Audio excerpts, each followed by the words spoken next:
प्राचीन ज्योतिर्लिंग श्री त्र्यंबकेश्वर मंदिराच्या परिसरातील ऐतिहासिक अमृतकुंडाच्या तळाशी असलेले शिवलिंग अनेक वर्षानंतर पुन्हा दृश्यमान झाले आहे।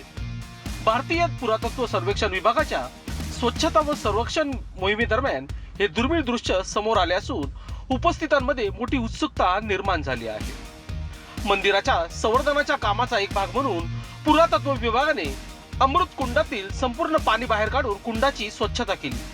यावेळी कुंडाच्या तळाशी असलेले छोटे शिवलिंग स्पष्टपणे दिसून आले। यावेळी पुरातत्व विभागाचे अधिकारी कृष्णमूर्ती व त्यांचे सहकारी तसेच श्री त्र्यंबकेश्वर देवस्थान ट्रस्टचे विश्वस्त कैलास गुले उपस्थित होते। ऐतिहासिक महत्व असलेले हे अमृतकुंड पेशवेकालीन मंदिराच्या जीर्णोद्धाराच्या काळात दगडी बांधकामातून तयार करण्यात आल्याचे सांगितले जाते।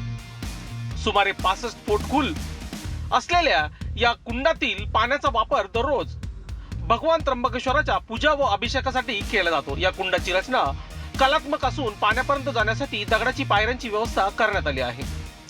सुरक्षेच्या कारणास्तव भाविकांना अमृतकुंडात प्रवेश दिला जात नाही। प्राचीन वास्तुशास्त्रानुसार मंदिराच्या उंची इतकीच पवित्र कुंडाची खोली असावी असे मानले जाते। श्री त्र्यंबकेश्वर मंदिराची उंची सुमारे 65 फूट असल्याने अमृतकुंडाची खोली त्याच प्रमाणात बांधण्यात आल्याचे सांगितले जात आहे। लोकशास्त्र न्यूज साठी विशेष प्रतिनिधी त्र्यंबकेश्वर। लोकांनी लोकांसाठी उचललेले अस्त्र म्हणजेच लोकशास्त्र न्यूज।